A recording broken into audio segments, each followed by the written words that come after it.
Hey everyone. So, the app I've been working with, Chilling, they're going to be having an original movie coming out called Gale, Stay Away from Oz. So, after this story, when I give my thoughts, I'm going to be sharing the trailer with you. But with that said, hope you enjoy the story.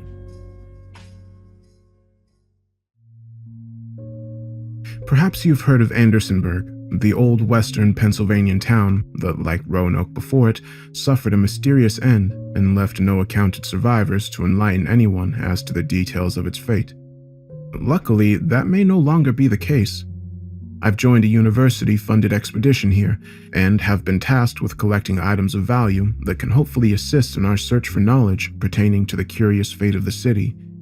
After some exhausting work, I did indeed come across a diary that is by far the most informative document yet unearthed. I'll check the contents for veracity at a later date. For now, here are the most relevant excerpts for anyone interested. The 3rd of April, 1829. Another man caught the fever, this time down at the lumber camp. From what I hear, the poor bastard was tying down the logs when he just up and fell right over into the river. Almost drowned, I heard. And when the others got to him, Matthew and Thomas and the lot, they said his face had gone pale as a cloud and that he was shaking and sweating and coughing. Ain't no mistaking that for nothing but the early signs of the fever. So they hauled the poor fellow out and gave him a canteen and had him rest. But then, without telling him, they struck camp and left him there. I'm not sure what came of him, but everyone knows the mayor's rule. None struck with fever are permitted to return to Andersonsburg. If they favored enough to survive the thing, unlikely as that sounds, they're to remain banished to the woods with nothing but the clothes on their backs and whatever coin they got in their purse. Not one of the other lads down at the camp wanted to risk becoming as infected and meeting such a grisly fate, no sir. The 4th of April, 1829. By mayor's decree, the lumber camp is to be abandoned, along with all the supplies it's gathered, for fear of being tainted with fever. There was an uproar at the mansion today over that decision.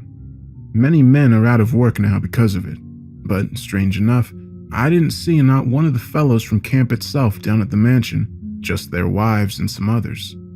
And I know why too. They wouldn't admit it out loud, no sir, but they don't want to go back. I wouldn't either. I've seen the fever at work at Pinefield, and it ain't got no place in my home. Not while I got a wife at home, no sir. The 7th of April, 1829. Maria says to me today in the kitchen that she can't believe that the mayor would throw so many good men out of jobs. But I say back to her, I don't know, sweetheart, perhaps he's got himself a point. That whole camp has been run clean over with the fever, and you don't want that plague finding its way around here, no sir. God himself couldn't stop it if it did. So she snorts and walks away, but she'll come around eventually, especially when the stories of the infected keep coming. If fevers hit the camp, then it's only 2 or 3 miles from town.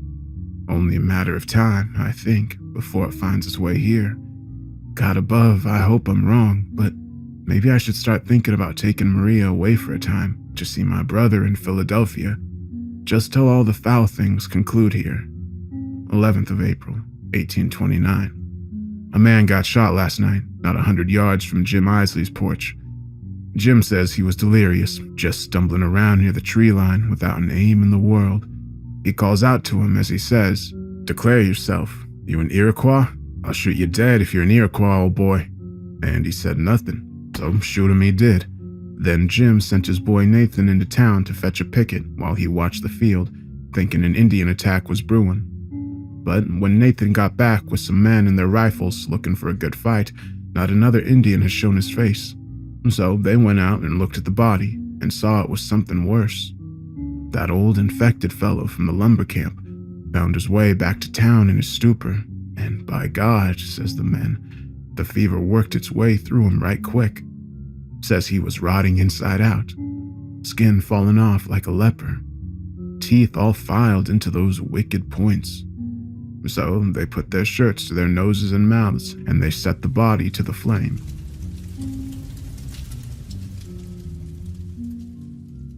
They told the story today at the pub, but some of the other gents there took offense to the tale, says they should have told the mayor, says they shouldn't have gone near the corpses. One fellow, Tom Huggins I think it was, Said those men were probably infected too, by virtue of going near even a dead infected. Says the plague lingers after death. Then he bolts out the door and the barkeep asks the storytellers to leave. I left too. Ain't no risk in getting the fever, no sir. 15th of April, 1829. Jim Isley didn't show up at the office today, and all the men there know the story with the infected fellow getting shot too. So the rumors are swirling. No one's heard from him. His clients are stopping on by, and all we can say is we ain't seen the fellow. Come on by later on. So they do, and they ain't happy about it, no sir. I like old Jim, even if he is a little small-brained, so I says to myself, I think I'll stop by his house after closing to see what's the matter. I know I shouldn't, but if he's sick, I'll know for sure, and I won't go near the man. I just hope it ain't the fever. God above, I hope it ain't the fever. So I gets to his house around about dusk, and his wife Sarah opens up the door.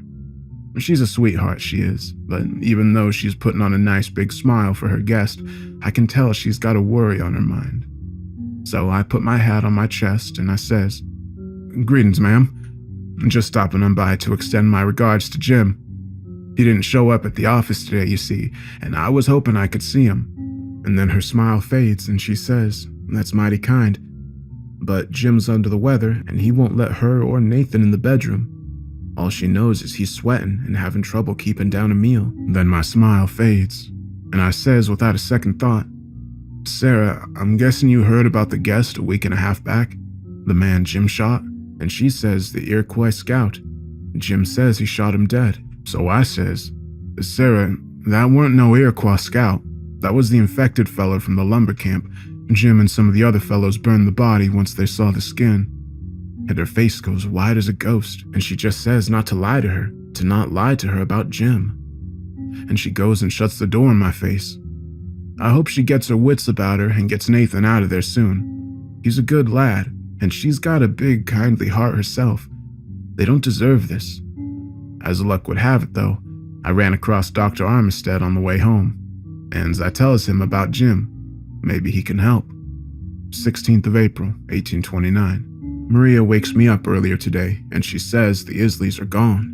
And I'm tired, so at first I don't know what nonsense she's talking. But then I remember Jim and Sarah and Nathan, and I says, "What do you mean gone? Dead gone?" And she says, "No, the doctor says Jim's got the fever." And so a few men grab their muskets and they haul the whole Isley family out of their house and toss them right out of the whole town. Some of the men says if they ever come back, they'll shoot 'em dead. So I feels right guilty for rattling 'em out, and I throws my cover off and run outside and down the street. Sure enough, the Isleys' home has gone up in smoke. The whole town's out there watching it burn without pity, except the parish. And when I run up, I hears people talking about anyone else who's been in contact with that body of the fellow down at the lumber camp. Then I hears the other names come up: David Brody, John Green, Will Benson Hodges. The townsfolk say they gotta find him and give him the boot, or else the whole town will get the fever. One lass says, "Why don't we just shoot him?" And another fellow says back to her, "Then we'd have to remove the corpse. Wouldn't want to go near such a thing, would you? The plague lingers. Better to have them walk right on out of there on their own 2 feet. But I think to myself, hell, that's almost worse. 18th of April, 1829. The town's all done over in a hysteria, I tell you. The mayor's declared martial law ever since the Isleys and the Brodys and the Greens and the Hodges got evicted. And not a soul is to enter Andersonsburg until further notice. You can leave, and he won't stop you, but you ain't coming back if you do. And the townsfolk will assume your departure means you've been struck with the plague. Then they'll burn your home to ash. I've seen it happen 10 times in the last few weeks alone. These boys ain't playing games, no sir. There are some of them religious folks talking about how it's God's judgment for sin, and other fellows with muskets patrolling the streets, and every once in a while you'll hear a big old loud crack as he pops off his gun. Because that's the other thing, you see. Them infected, they keep coming back in. 20th of April, 1829. Some of the infected stormed in down Mulberry Street last night, stole some cattle, rattled some doorknobs, but the militia showed up right quick and drove them off with some sharp musketry. They didn't kill any of them until they'd run out past the wooden palisades. Then they shot him in the back and dropped him like a sack of potatoes, says they. The men have orders to only wound if possible, you see, if the men make it inside the town. That's seeing as how a dead infected in the streets is a corpse some poor bastard will have to remove. Then he's struck with the fever too, as far as the town's concerned, and they send him a packing. Needless to say, not a man or child in Andersonsburg's willing to volunteer for such a job. So the mayor says to the militia captain, he says, if them infected find their way in here, you gots to get 'em out some other way than killing 'em, you hear? I ain't aiming to have to pick a poor lad to take the bodies out and take himself out the same way, no sir. The 24th of April, 1829. The mayor let in a visitor today. Samo at the town's hall threw up a good fit over that, but the man had something to say, so in he comes. He meets with the mayor, and from what I heard from Phil Gables, he told the mayor the infected have thrown in their numbers and overrun the nearest town over west. The place, Leicesterburg, was in a similar spot to us, rooting out the infected, burning their homes, barricades had gone up, the militia had been mobilized. All the same, the infected, hungry for flesh, swept in out of the woods one night and overran the barricades and the watchtowers and killed every last person in the town. Except for this feller. Charles Gates, or something or other. He was the last man alive, and he ran all the way here to tell us that the horde is heading up this way, not 2 days out. So now, the town's gotta figure out what's to be done. Some people think that the feller's lying to get himself a bite to eat. Others think that we should leave for Philadelphia while the leaving's good. Others think we can take the horde. Leicesterburg was half the size of Andersonsburg. After all, says they, we have more men, more muskets. We could beat 'em. But it's all up to the mayor now. 25th of April, 1829. The mayor elected to stand and fight, but said that anyone who sought to flee was welcome to do so, of course. Got himself a nice round of applause, and then the men, myself among them, set about collecting arms and bullets and building up the barricades in the streets and setting up wood towers for the lookouts. If these infected aim to have a fight they shall have. According to Charles, we should expect the horde to come up from the southwest near the pike, sometime in the next 12 hours or so. Said there were uncountable hundreds of them, rotting away and thirsty for blood and crawling like beasts. We've got ourselves a good 240 men and muskets, and rounds enough for maybe 180 of them. Add to that number 30 good sharpshooting rifles for the marksmen in the towers, and even 2 12-pounders overlooking the pike from 2 angles. And we've got ourselves a fine force to defend the town with. But I can see it in everyone's eyes, a mist of fear. Tonight, I'll spend the evening with Maria, and we'll do what the 2 of us can to take our mind off things. By the door is my musket, of course, and my satchel, all the ammunition I could find. Should I hear the church bells go off at any point, I'll have no choice but to grab the gun, kiss Maria one last time, perhaps, and rush out to the southwest barricades to do some fighting. If the church bells ring a second time, though, everyone knows what that means. The infected have broken on through. Then it's time to hit the road to Philadelphia. So I tells Maria to keep our valuables packed. 26th of April, 1829. Today I took a good stroll out to the edge of town. We got ourselves a good palisade. Some of the boys at the northwestern edge even dug themselves a trench, and the whole of the militia, even Captain Gaines, have elected old Booker Downs to lead the defense, seeing as he fought with the mountaineers in the Indian Wars and got himself some experience. So he rounds up some horses and dispatches a rider to Philadelphia to call up some help, and then 2 more riders with orders to scout the outskirts of town, one to the west to spot the horde, and the other elsewhere to ensure they ain't coming up from nowhere else, and report back what they find no later than mid-afternoon. So off they all go, and the rest of the lads get back to the job of fixing up defenses. By now, we've scrounged up a good 12 more muskets and 40 or so pistols, and every blade we can find. The butcher was kind enough to lend us some cutlery, and in the town armory, Briggs and I bagged up a few scores of rusty bayonets and distributed them evenly along the front. We've got ourselves an army now, boys. I only hope it lasts the night." Still no word from the scouts. Downs is getting nervous, so he goes and he sends another 2 riders and says, "You lads go no more than a mile out, you hear? Then come on back to me." So off they go. One of the new scouts came a-galloping on back in, and he's huffing and puffing and says to Down, "They ain't coming up from the west, sir. Spotted a good lot of 'em in the northwest too, and the north, and they got themselves horses, a whole mess of 'em." And Down says, "What do you mean horses? Like they've eaten 'em?"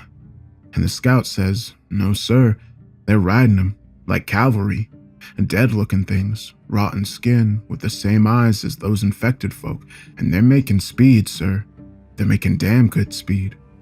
And no sooner does he say that than the church bell rings, and I look up, and all the men look up, and we see young Johnny Billings up there, and he's waving his arms and shouting something fierce and pointing off to the west.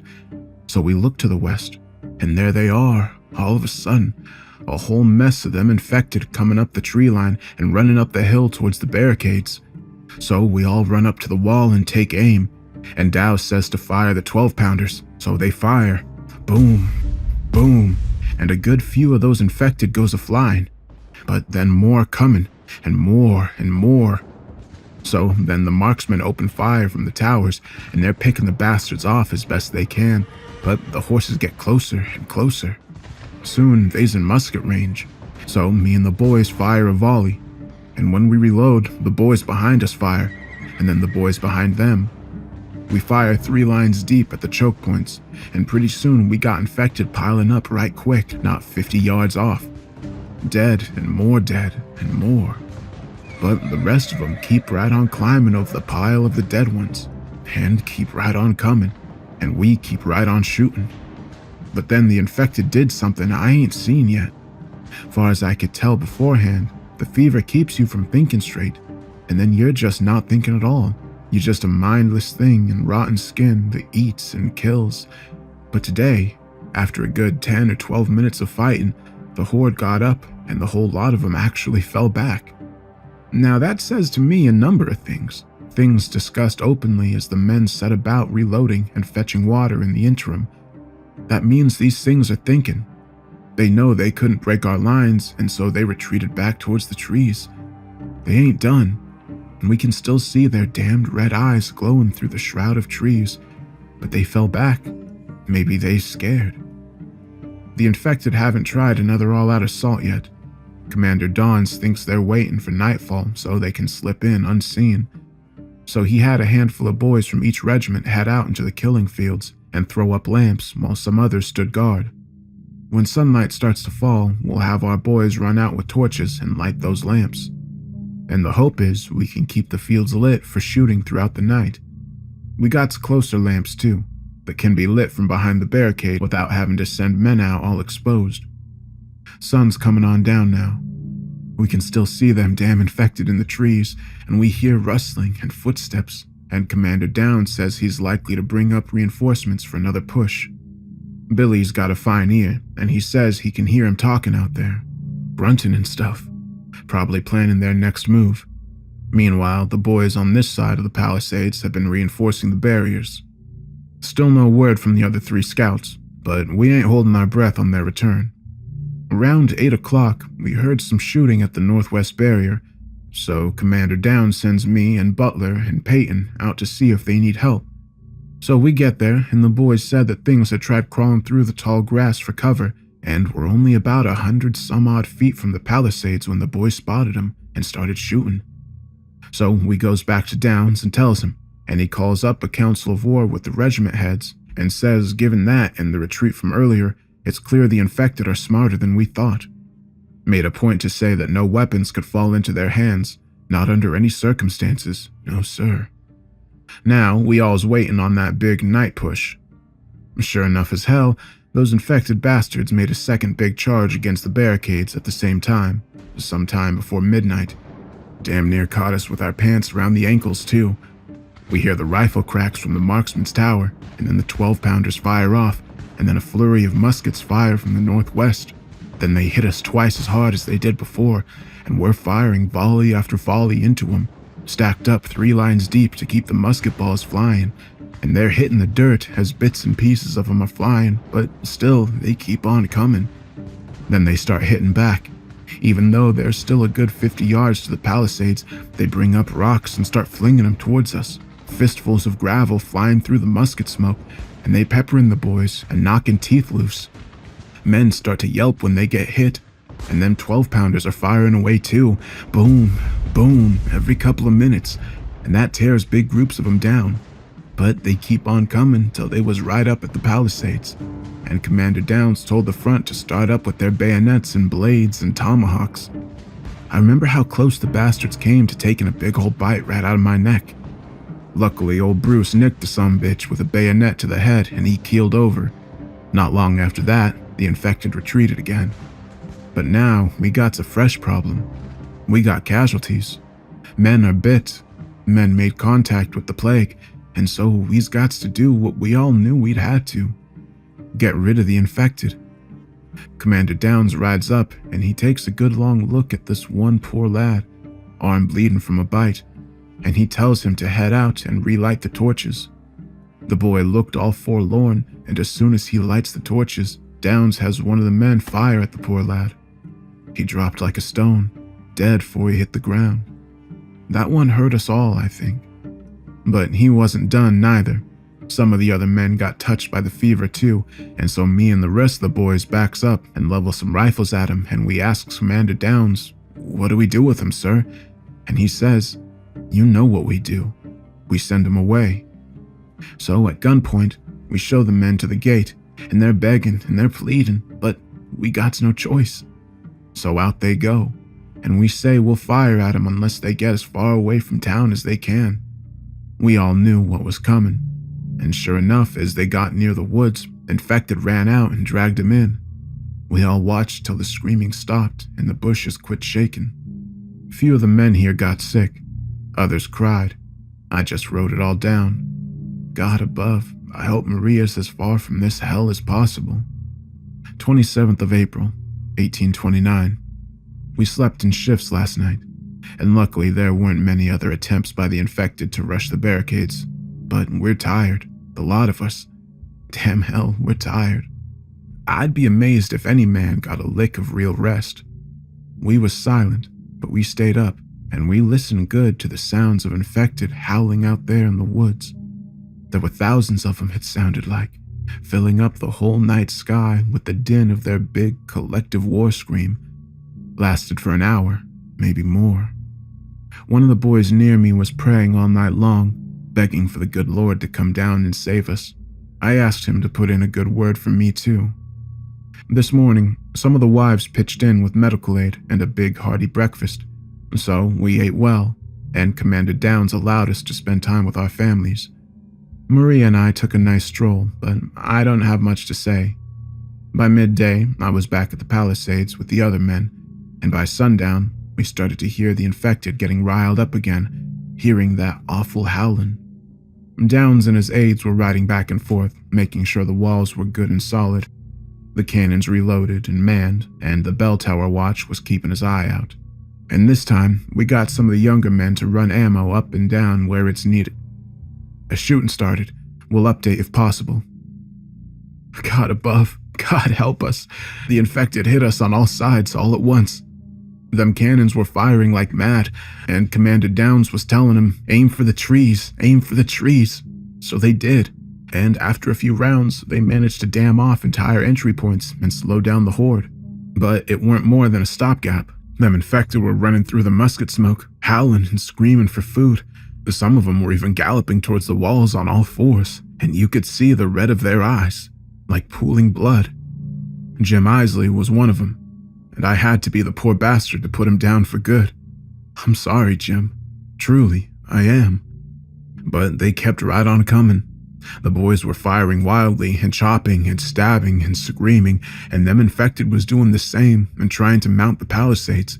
And then, just when there weren't a lick more we could take, we heard some of the men screaming from down south of us.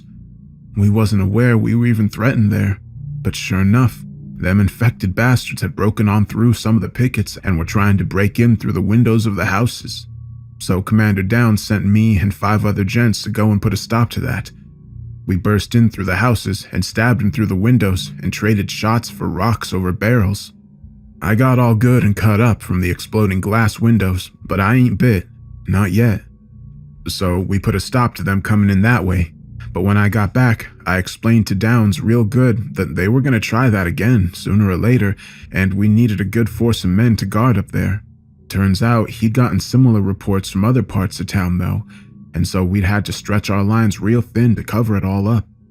But we did what we had to do, and by God, we held the line around the town by the skin of our teeth. Some of the men, God above, grown men, they were just crying. They're so damn tired and scared. We all are. But we held the line. By God, we did. Ain't a man here who didn't do his duty. The 28th or 29th of April, 1829. Today, the women and children helped us all build a new defensive line towards the center of town. Downs says that if we get hit again, like we did last night, we'd have these new palisades and trenches to fall back on. I worked with Maria today, digging away. She tended to my wounds too, and we just enjoyed each other's company as we worked. I even got some shut-eye, some real good shut-eye, if not for an hour or two. Then it was sundown again. The boys and I ate up a stew the women cooked, and then we were off to the palisades. Them wooden posts were beaten and worn too. We knew we couldn't stay for long, and as soon as the howling started from the trees, Commander Downs ordered the 12-pounders be stripped and rushed to the inner line of defense so they'd be ready if it gets bad. Or when it gets bad, I suppose I'll say. I made sure to kiss Maria real good tonight, and made her promise to make a good run for it if those church bells rang twice, which now meant the inner line had been breached. She cried and nodded. I wanted to tell her that if she had to run, I'd meet her at Joseph's house in Philadelphia, but all I could bring myself to say was, "You run straight for Joseph's, you hear? Don't you stop." 'Cause Lord, and I'm tearing up just writing this, I don't know if I'll last the night. Hell, I don't know if anyone here will last the night. We at the inner line of defense now. We ain't been hit that hard since the battle started. God above, it was a bloody mess. The rush started off with some infected leaping out of the woods and tackling the lamps into the ground. The glass broke and all the dry weeds go up in a flame. Soon, the fire smoke and the musket smoke made it so we couldn't see a damn thing out there. Alls we could hear was the howling. Must have been 1,000 of the bastards tonight, maybe more.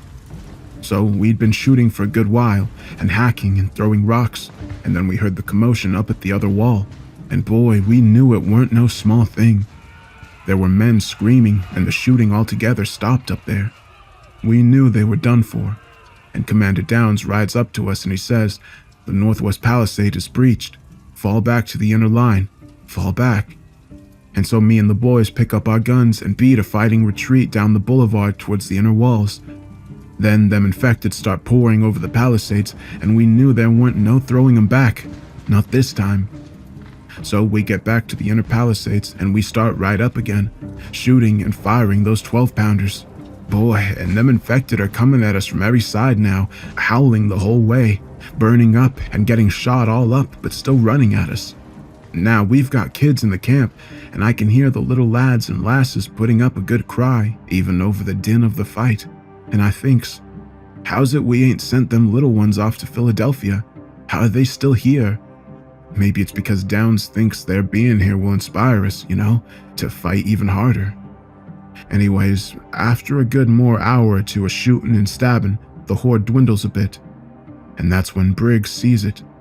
One of them infected mounted up on a dead horse, looking down on the town from atop the wooded hill north of town.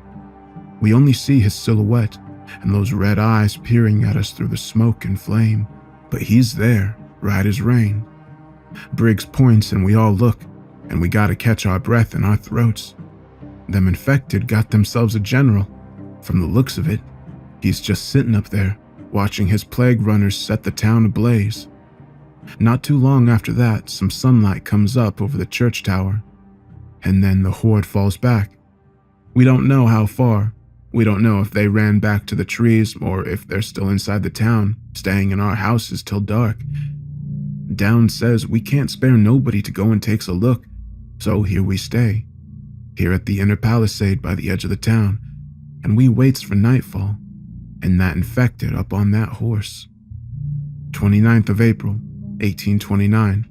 So I got some sleep this afternoon. Not a whole hell of a lot, but a better amount than none. First thing I did when I woke was help count ammo. We's almost clean out, maybe 10 rounds a man, and now we've only got 70 men or so. And them 12-pounders is almost out too. They only has maybe 12 balls to shoot left between the two of them. And none of the riders has gotten back neither, so we ain't got no recruitments coming. So Briggs and I, and Peyton and Short, we goes up to Commander Downs and we say, "Sir, we're almost out of men and ammo. We got little ones here, sir. We got our wives. And the town's all up in flames, sir. There ain't nothing left for us here. Not for one of us. We should make a run for Philadelphia while we still got daylight," but he says back, "I ain't never left the enemy in command of the field. We stay and we fight." And he rides off. Now, I ain't no mutineer. Lord above knows I done my duty, but I ain't aiming to die for the principle of it. Not when I got my Maria here, and no town left to defend. So I talks to some of the men and women and lay it out for 'em, and I says, "Look here, boys, we ain't lasting another night, and if we do, what'll come of us in the next one? We gots to get out while we can. The road to Philadelphia's still open, and we still gots ourselves enough daylight to get out of the woods and to the open road before nightfall." And the majority of 'em nod, and we take a vote. The motion to leave is the clear winner. So we get our things, and we tell Commander Downs, "We's leaving, sir. There ain't nothing here left for us, and we ain't aiming to die for a pile of rubble." And he gets red in the face, and he says back, "I'll have the lot of you hanged for treason." And he calls up his boys, about half the men left with their muskets, and he says, "You law arrest these mutineers, you hear?" And so they advance, and we level our muskets to repel them back, but before any shots are fired, one of the women in the church points down the road heading off to the southeast, and she says, "Look, one of the scouts is riding in."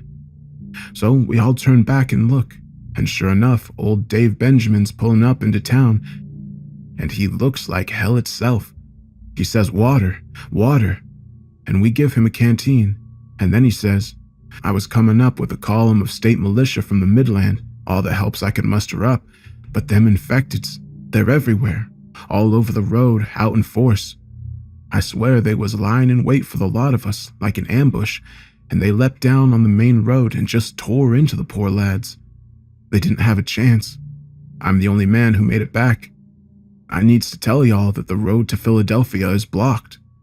So now the whole town's in a panic. We're surrounded by the plague, and there ain't no way out. And not a minute ago, while I was riding this here entry, someone points up the hill north of town and they says, 'There's the horseman.'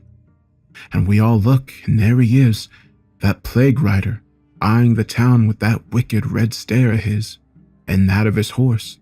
And we sees he's got a whole wretched host of other infected riders. And then they started moving right on down the mountain toward us. And then the howling started. And just now, the church bells start to ring, and I know it in my bones I ain't surviving this night. They're coming at us from all sides now, and I'm holding my Maria tight, and she's crying too. And alls we can hear is the wailing of the little ones from the church, and the shouts of the boys as they run up the palisades with their guns, and the wheeling forward of the cannon. So I gave Maria a kiss, and I'm leaving this here diary in her possession. I love you, darling. I love you. And I hope you know that." The 29th of April, 1829. Paul has gone off to the Palisades. He's scared. I am too. We all are. But we've got to be strong for the children here in the back of the church. The other women and I have tended to the lot of them since the men fell back to the inner line of defense, which I helped to build. And at least half of them have the fever. Of that I'm now sure. But it no longer matters, does it? They won't live to see themselves be taken by it. And perhaps that's a merciful thing. The shooting has started. The boys are throwing in everything they've got. God bless the lot of them. But I can tell it's not enough. We've but an hour left, maybe less, before the infected make it to the church. The children here have cried themselves empty, and now they're huddling around myself and the other women and clutching our dresses and burying their faces in our laps. I'm as afraid as any of them, but I can't let them see that. I can't. The church bells are ringing again, and the men just outside, the 30 or so of them left. I've no idea if Paul is among them. Sound exhausted and panicked. The cannons have long since stopped firing, likely having expended their ammunition. Only periodically do I hear a musket blast. Paul was explaining earlier that they'd nearly run out of bullets last night. I can't imagine they found many more. I hear galloping now, coming up from the west. It's not the state militia. It's that plague rider. I can hear him. I know it's him. I know it. He commands these beasts. He grunts and shouts, and they listen. They're only a few yards from the church doors. We've hidden the children in the very furthest corner and covered them up with whatever we can find. We told them to stay quiet at all costs. But some of them are infants.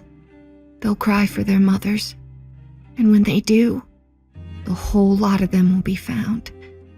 It's been several minutes since I heard musket fire, and the last of the shouts from our boys have long since ceased. All I can hear now is the howling, and some of the women in here saying how we should use the pews to barricade the door. But it's hopeless. We all know it's hopeless. All we can do now is be strong for the children. But how can I? My home is burnt.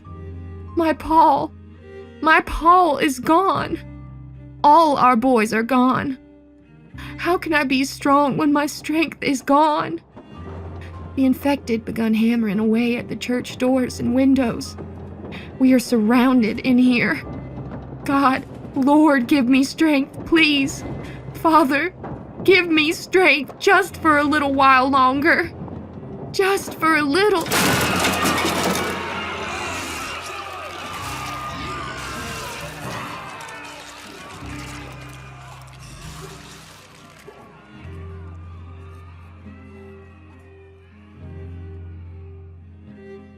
This diary was found buried in the rubble of an old church in the center of Andersonsburg, cradled by a long, rotted corpse that appeared to have suffered severe blunt trauma wounds about the length of the spine around the skull.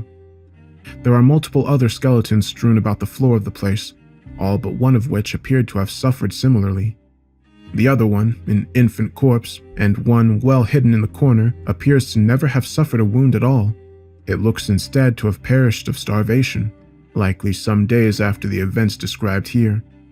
Outside the church, of course, is the town itself. It is currently being picked clean by my colleagues and other members of the university, all for research purposes, of course. Although I fear black market scavengers will descend like vultures upon the place once word of its existence spreads. And it is in a similar state of ruin, mostly from what appears to be fire damage. As of this document, I'm the only person who knows of the existence of this diary. Anyway, hell, I'll update this later. At the moment, I'm being called over to help with one of the interns, who has apparently collapsed and begun to convulse. They're probably just dehydrated.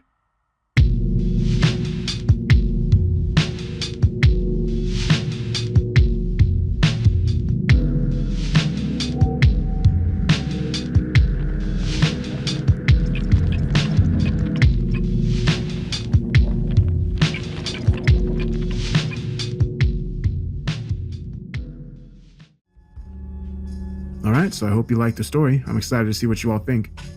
So like I said, I'm going to share the trailer here with you, and then I'm going to give my thoughts on it and give you some more information about it.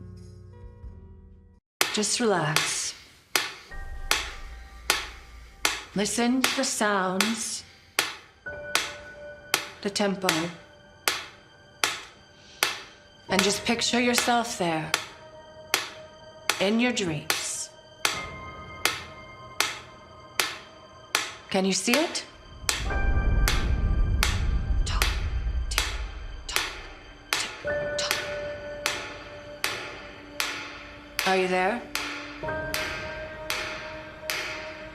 Yes.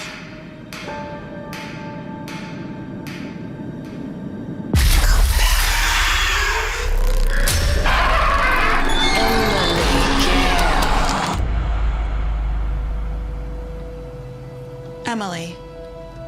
Yes. Gail. You're Emily Gail. Yes. And you say you're a relation of Dorothy's? I don't know. Maybe. What you have there is a handwritten early draft of Dorothy's first book. Her writings were all based on her dreams of a place. Us?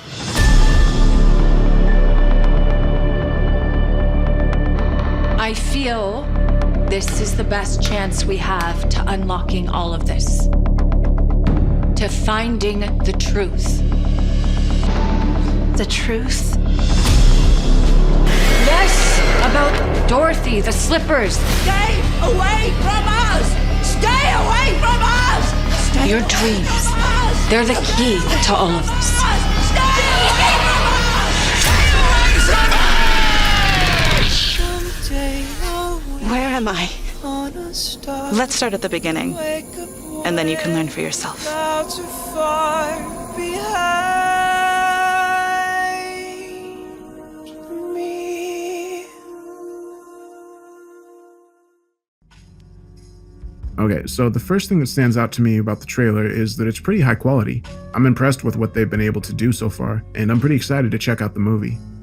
And so it seems like with this story, it's set after the events of The Wizard of Oz, when Dorothy is older. And this story takes place from her relative's perspective, Emily. And it's a horror spin and continuation of the Wizard of Oz story.